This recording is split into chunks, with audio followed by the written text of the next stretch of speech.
یزید پلید کے بڑے بڑے سیاہ کارناموں میں سے ایک سیاہ کارنامہ یہ بھی ہے کہ اس نے سیدنا امام حسین رضی اللہ تعالیٰ عنہ کی شہادت کے بعد اور مدینہ پاک کی بے حرمتی، قتل و غارت گری کرنے کے بعد اب یہ مکہ مکرمہ کی طرف چل پڑے۔ اب یہ راستے میں ہی تھے کہ مسلم بن عقبہ کو موت آ گئی، لیکن ان ظالموں نے اس کے مرنے کے بعد بھی یہ لشکر کو روکا نہیں، بلکہ یزید کے حکم کے مطابق حسین بن نمیر کو اس لشکر کا سپہ سالار بنا دیا گیا۔ اس نے جنگ کرنے کے لیے لشکر لے کر مکہ مکرمہ آ گیا۔ یزید کی طرف سے حسین بن نمیر سے کہا گیا کہ کچھ بھی ہو جائے قریش کی دھوکہ بازیوں سے بچ کر رہنا اور ان کے ساتھ صرف تیروں اور گھوڑوں سے مقابلہ کرنا، یعنی سلوح میں نہ پڑ جانا۔ یعنی دوسرے لفظوں میں ان کو کام ہی یہ دیا گیا تھا کہ لڑائی کرنی ہے، مارنا ہے، سلوح کی بات نہیں کرنی ہے۔ ان ظالموں کو مکے پہ حملہ ہی کرنا تھا۔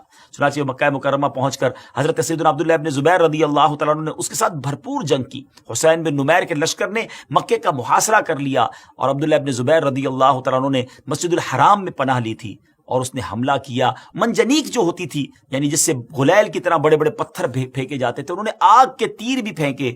خانہ کعبہ کے پردے اور چھت میں آگ لگ گئی۔ مکے کا محاصرہ اور حضرت عبداللہ ابن زبیر رضی اللہ تعالیٰ عنہ ان کے ساتھیوں سے جنگ جاری تھی کہ یزید کے مرنے کی خبر شامیوں تک پہنچی۔ وہ متفرق ہو گئے، وہ گھبرا گئے۔ حسین بن نمیر بھی بھاگ نکلا۔ یزید کی موت کے بعد مروان بن حکم نے لوگوں کو اپنے ہاتھ پر بیعت کرنے کا کہا۔ جب مروان بھی مارا گیا تو عبد الملک بن مروان نے اپنے ہاتھ پر بیعت کرنے کا اعلان کیا اور حجاج کو ایک لشکر کا امیر بنا کر پھر مکہ مکرمہ روانہ کیا۔ ان ظالموں کو چین نہیں آتا تھا، وہ پھر مکے پر انہوں نے بھیجا۔ حجاج مکہ مکرمہ پہنچا اور جبل ابو قبیس پر چڑھ کر اس نے پھر منجنیق جو ہے وہ نصب کی اور مسجد الحرام میں حضرت عبداللہ ابن زبیر اور آپ کے ساتھیوں پر پتھر برسائے۔ آپ کو شہید کر دیا گیا۔ آپ شہادت کے متمنی بھی تھے۔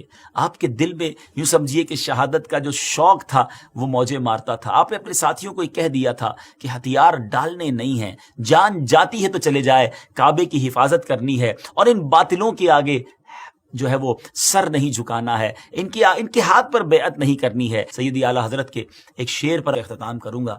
وہ فرماتے ہیں کہ کروں مدح اہل دول رضا، پڑے اس بلا میں میری بلا، میں گدا ہوں اپنے قریب کا، میرا دین پارائے نہ نہیں۔ ہمارا دین روٹی کا ٹکڑا نہیں ہے کہ اس کو سیل کرتے رہیں، اس پہ کمپرومائز کرتے رہیں، جیسا دیس ویسا بھیس۔ یہ عجیب سا جملہ ہے۔ نہیں جناب، جیسا بھی دیس مصطفیٰ والا بھیس، سنتوں والا بھیس، یہاں عاشق رسول والا بھیس۔